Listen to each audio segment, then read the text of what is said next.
Hemos hablado mucho en este programa durante ya muchísimo tiempo sobre las vacunas. Y hay todavía una serie de cosas que están ahí dando vuelta y que merecen ser abordadas directamente porque, a pesar de que Chile ha tenido un comportamiento extraordinario en términos internacionales a nivel de vacunas, todavía falta mucha gente vacunarse y sobre todo falta mucha gente que se vacune con la segunda dosis, que es la que se supone activa todas las posibilidades de mejoría que uno pueda tener. Pues bien, vamos a conversar con una de las personas que conoce más la vacuna que más se ha puesto en nuestro país, que es el doctor Pablo González, director ejecutivo del estudio de la vacuna Sinovac en Chile. Doctor González, ¿cómo está usted? Hola, muy buenas tardes, muy buenas noches, Fernando.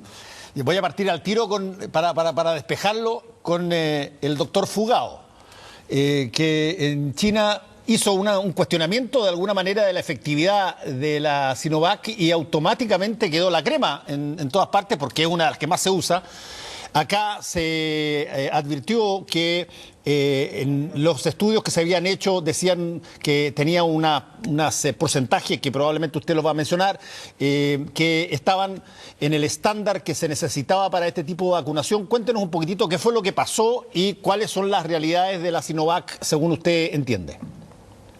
Sí, bueno, yo creo que la verdad fue malentendido o bien se expresó mal, porque los resultados globalmente, los que más importan de eficacia de la vacuna de Sinovac, que es CoronaVac, son globalmente muy positivos. Y en esto me refiero a que la vacuna, de hecho, ha sido corroborado. Ayer salió publicado finalmente el estudio de Brasil, del estudio clínico fase 3, donde se detallan estos resultados. La eficacia de la vacuna para evitar enfermedad severa, enfermedad grave por COVID-19, es de un 100% en el contexto de este estudio clínico. Y luego para evitar casos moderados de COVID-19, que también son muy importantes, que son aquellos casos que llevan a las personas a hospitalizarse o a los hospitales a tratarse, tuvo una eficacia de hecho corregida por sobre el valor inicialmente entregado hacia un 83,7%, lo cual también es sumamente positivo en términos generales para lo que busca justamente una vacuna en una situación de emergencia sanitaria, que es reducir estos casos que está llevando a las personas al hospital.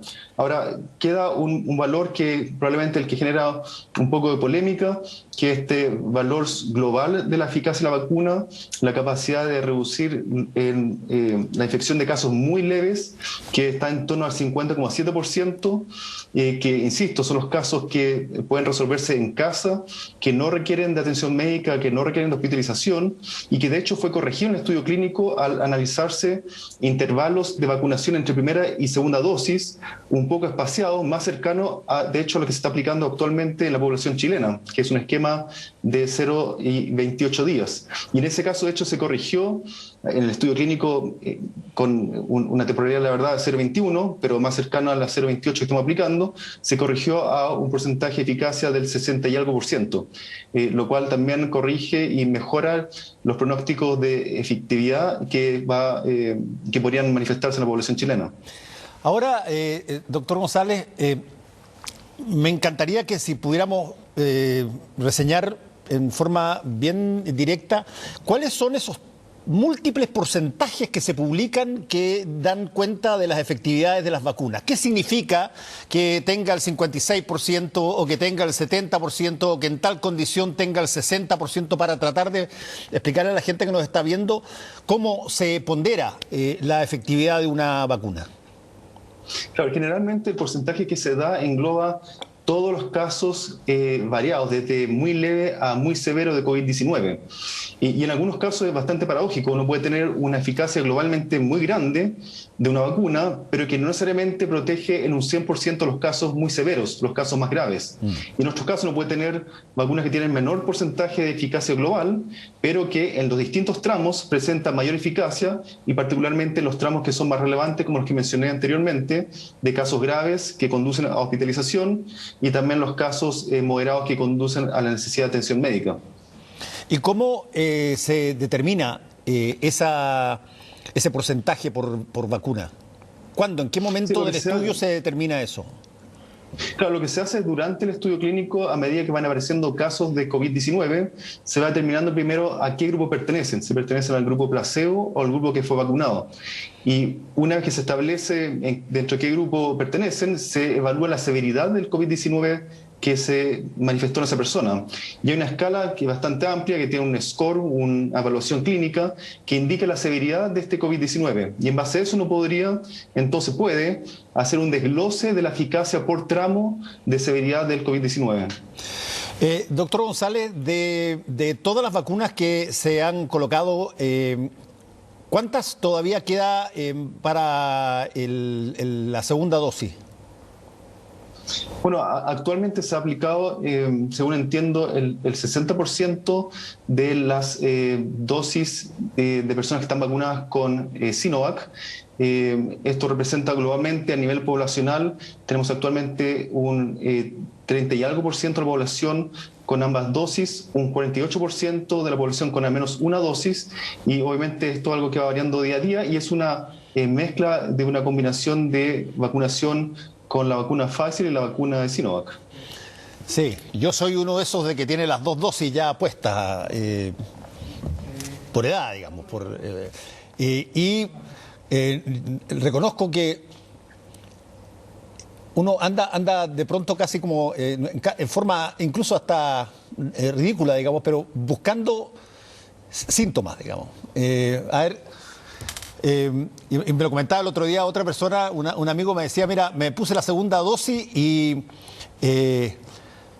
si es que estornudo 2 veces me empiezo a preocupar. ¿Ya? Entonces yo le digo, oye, pero si estas cosas tienen un tiempo después de las dosis para que empiecen a actuar, y además usted lo dijo muy bien y creo que eso vale repetirlo, que en gran medida la vacuna, por lo menos lo dijeron directamente, no evita necesariamente que uno se contagie, pero lo que sí evita es que tenga una situación muy grave, y si es que está en mayor edad, que tenga mucho menor riesgo de mortalidad, digamos. Así, efectivamente, no hay ninguna vacuna actualmente disponible que proteja 100% contra COVID-19. Y los estudios clínicos que se realizaron para evaluar estas vacunas actualmente disponibles, lo que evaluaron en el contexto del estudio clínico fue la capacidad de la vacuna de reducir enfermedad producida por SARS-CoV-2, no necesariamente infección, contagio o transmisión, y por tanto esos son derivadas, son estudios adicionales que se requieren ahora luego de los primeros estudios clínicos para determinar cuál es la capacidad de estas distintas vacunas de reducir la transmisión y así ir controlando idealmente la transmisión de excepto en la población, y alcanzar lo que tanto anhelamos todos y tanto se ha conversado estos días, que es la inmunidad de rebaño. Bueno, sobre ese punto, ayer en Tolerancia Cero hubo toda una discusión, porque le preguntan Daniel Matamala al exministro Mañalich sobre esta situación de inmunidad de rebaño, citando al presidente de la República, que había dicho que para junio iba a haber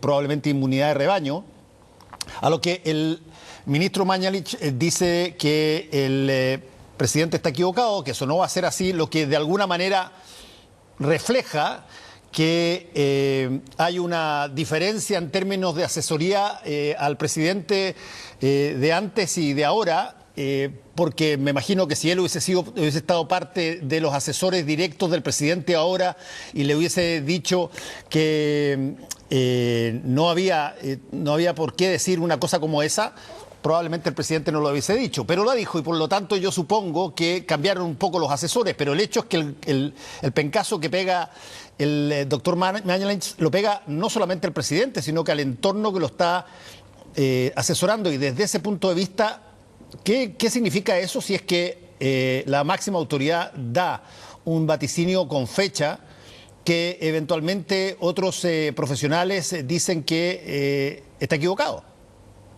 Bueno, el doctor Mañalich me parece que también dio un vaticinio. Él pronosticó primavera de este año como sí, fecha para la inmunidad de rebaño. Es verdad. Yo no me atrevería en ningún caso a dar un vaticinio de fecha para inmunidad de rebaño. Este es un virus que estamos empezando a conocer, vacunas también que estamos empezando a conocer. Hay varias variables en juego que actúan al momento de establecer inmunidad de rebaño. Una de ellas es la contagiosidad del virus. Nos hemos visto enfrentados, ya lo sabemos, a nuevas variantes que son sumamente contagiosas, más que el mismo cepa original mundial que ya era contagiosa per se. Luego tenemos que conocer más sobre las distintas vacunas en su capacidad de reducir la transmisión, y lo que sí sabemos, y en el fondo y lo que se ha comunicado, creo yo bien, es que necesitamos que un gran porcentaje de la población tenga inmunidad contra este virus. Y hay dos maneras de lograrlo. Una de ellas sea por infección natural y la otra mediante la vacunación. Obviamente no queremos más personas infectadas. La infección es sumamente, ¿cierto?, riesgosa, súper incierta en lo que puede ocurrir en una persona, y por tanto el camino para llegar a esta inmunidad de rebaño tan anhelada, sea cuando sea, el camino más rápido es lograr la mayor cantidad de personas inmunizadas, vacunadas en el menor tiempo posible. A eso tenemos que apuntar realmente. Ese es el mensaje que debería transmitirse, sobre todo, más que estar anunciando, pronosticando distintas fechas del año o los siguientes meses. Sí, ahora, eso que usted está diciendo tiene una lógica impecable. Pero en política resulta que a veces los tiempos tienen que ver con otro tipo de cosas, tienen que ver con elecciones que se vienen, con plebiscitos aquí, tienen que ver con situaciones de otro tipo, y la ansiedad por tener que dar tranquilidad o dar la sensación de tener un manejo real y racional de lo que está pasando, a veces obliga o coloca a las autoridades en posiciones de aventurarse con un pronóstico. Eso no es una cosa de este gobierno lo ha hecho harto, pero no es una cosa solamente de este gobierno, han habido también otras situaciones así. Desde ese punto de vista, usted que maneja la lógica en términos de la vacunación, ¿qué es lo que se busca con la vacunación en términos prácticos, en términos temporales? Ok, toda la gente está vacunada y por lo tanto tiene los beneficios que tienen, pero ¿eso tiene algún plazo? ¿Tiene algún tipo de término en términos de la efectividad de esa vacunación? ¿Va a haber que transformar esta vacuna en el equivalente a la vacuna de influenza todos los años? ¿Cómo se ve eso? Bueno, muy difícil saberlo. Es la primera vez que nos hemos enfrentado a un coronavirus pandémico. Si este fuese un virus influenza pandémico, sería distinta la historia. Conocemos bastante bien cómo se comporta la influenza, cuál es su dinámica de mutación, de variación. Podemos predecir un poco hacia qué cepas van a ser predominantes de una temporada a otra. Pero en este caso, coronavirus, no hemos tenido mucha oportunidad de saber cómo se comportan esta familia de virus. Y por tanto, sin duda, es una curva de aprendizaje. Probablemente las especulaciones de temporalidad de inmunidad de rebaño que se habían planteado anteriormente estaban basadas en otros virus, pero este virus lo que nos ha demostrado es que nos podemos equivocar enormemente en lo que creíamos que sabíamos de virus respiratorio en general. Se vio inmediatamente del momento que el virus infectaba a una alta tasa durante los meses de verano, durante meses de calor, cosa que habitualmente no ocurre con otros virus como influenza. Entonces, sin duda esto es algo que nos está enseñando a ser humildes, como han dicho mucho. Es muy importante ir aprendiendo la marcha rápidamente y tratando de pronosticar o predecir qué es lo que podría ocurrir. En términos de cómo se viene el futuro con este coronavirus, lo que yo he visto globalmente es que hay varias variantes de preocupación que se conocen actualmente, ¿cierto? Se han mencionado la neoyorquina, la sudafricana, nigeriana, sí, británica, brasileña, etcétera. Brasileña, hay tres, de hecho. Y lo que se ha visto es que algunas de estas variantes tienden a poseer algunas mismas mutaciones en algunas proteínas. Y eso se denomina convergencia.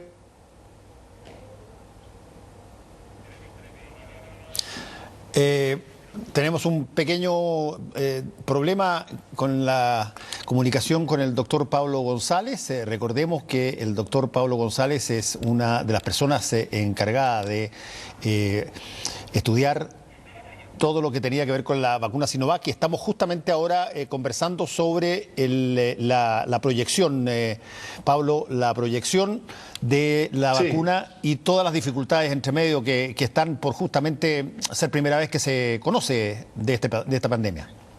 Así, ¿cómo se viene a futuro? Es difícil determinarlo. En base a las observaciones actuales, yo podría decir que lo que se ve globalmente, lo que se sabe globalmente es que este virus muta significativamente menos que influenza. No tiene esta capacidad de hipermutación en algunas regiones de elementos que se le muestra al sistema inmune, con lo cual sería menos capaz de escapar a las vacunas año a año.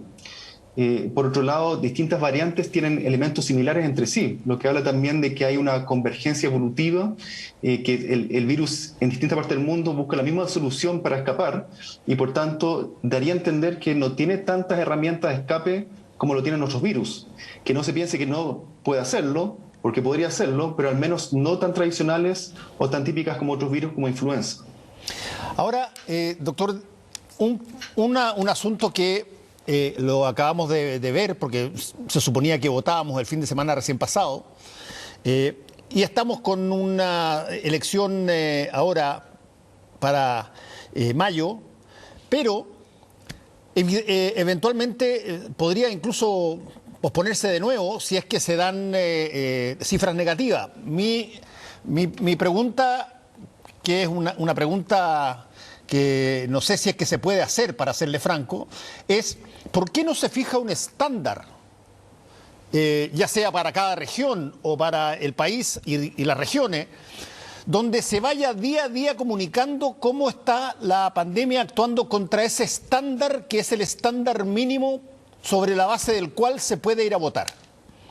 Y si es que ese estándar cae por región o por el país, bueno, uno sabe de inmediato esto y no tenemos esta ridiculez de estar 3 días antes debatiendo en el Congreso sobre si es que hay que posponer o no hay que posponer. Es muy buen planteamiento. De hecho, uno podría pensar en la votación en línea, ¿cierto? Que también en algunos países en el mundo se realiza y permite votar desde la casa.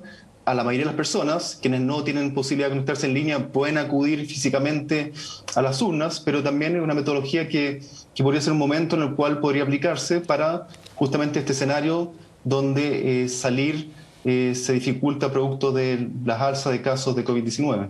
Claro, pero para eso el punto que yo hago es que uno tiene que tener de alguna manera proyectado el escenario del día de la elección, no 24 horas antes, para prohibirla si en caso que las cosas aumenten, sino que con por lo menos un par de semanas y por lo tanto, creo yo, hacer un ejercicio de transparencia ciudadana. Díganle a la gente todos los días qué tal estamos yendo respecto del estándar de votación.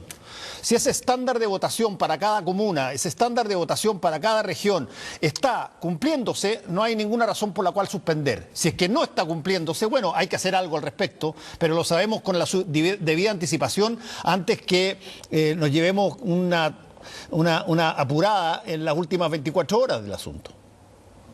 Me parece muy razonable. Ahora bien, la enfermedad, usted sabe, es de curso lento, sí. Y también la misma recuperación, la baja de casos también ocurre de forma lenta, desfasada, ¿cierto?, con las medidas. Entonces es difícil a veces proyectar con anticipación qué va a ocurrir, porque no sabemos realmente cómo se está comportando en el día a día la infección. De hecho, cuando vemos los casos de infección diaria, estamos viendo 1 o 2 días atrás. La verdad, ni siquiera estamos viendo el mismo día.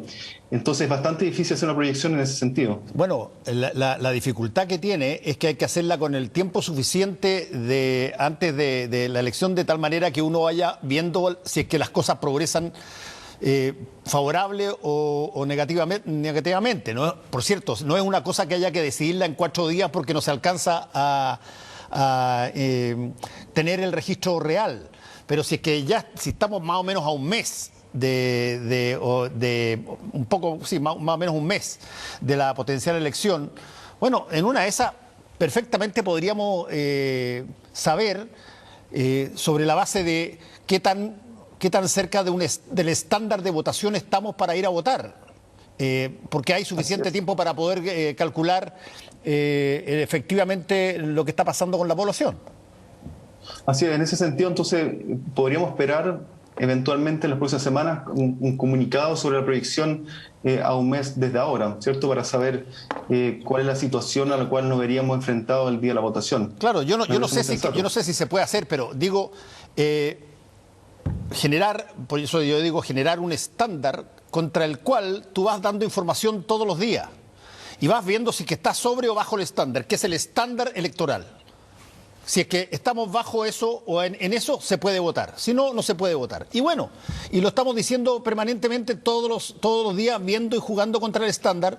Y es transparente, la gente participan las instituciones que eventualmente están asesorando al gobierno, incluso las ONGs que lo están haciendo y que no son parte del gobierno.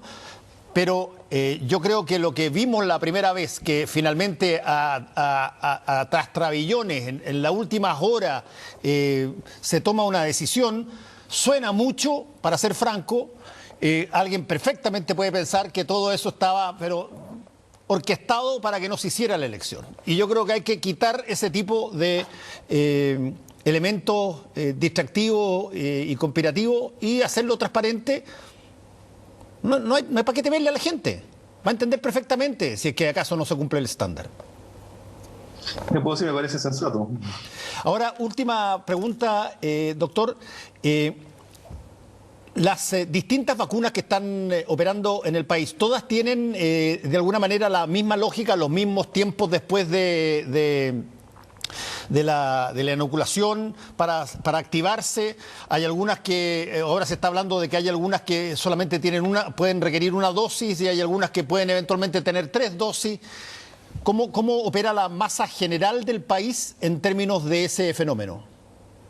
Bueno, cada vacuna tiene su dinámica, su esquema de vacunación, temporalidad entre primera y segunda dosis. La vacuna Pfizer son 3 semanas entre primera y segunda. Hay algunos estudios que de hecho indican, como bien propone, de que una dosis genera una inmunidad bastante elevada, que confiere una muy buena protección y por tanto eventualmente se ha discutido, he visto en algunos lugares que se podría considerar como una única dosis o distanciada en más tiempo con la segunda, de manera de dar más oportunidad a una primera dosis a otras personas. Y luego hay otras vacunas como la de Sinovac, que ya es bien conocido, que tiene un esquema de 2 dosis que está separada por 28 días, por 4 semanas. Y luego, en todos los casos, sí es muy importante destacar que es importante dar 14 días después de la segunda dosis para obtener la inmunidad o la respuesta inmune óptima a partir de la vacunación. Es a este tiempo donde realmente se manifiesta en su mayor grado la presencia de anticuerpos neutralizantes, que son estos elementos que nos ayudan justamente a bloquear la acción del virus. Sí, y por último, en el caso de la Sinovac, ¿cuánta población del país abarca la vacuna Sinovac en Chile? Bueno, creo que es el 95% más de la población, perdón, de los vacunados ha recibido Sinovac. Es la vacuna principal que se ha administrado. Hay un sitio del MinSal muy bueno que indica día a día la evolución de la vacunación. Son mayormente Sinovac, pero también hay una proporción bastante importante de vacuna Pfizer. Creo que aproxima los 2 millones, mientras que la vacuna de Sinovac está en torno a los 7 millones, por ahí, según recuerdo. Hay que corroborarlo. Muchas gracias, doctor, por este contacto con Última Mirada. Que le vaya muy bien. Encantado. Buenas noches. Volvemos en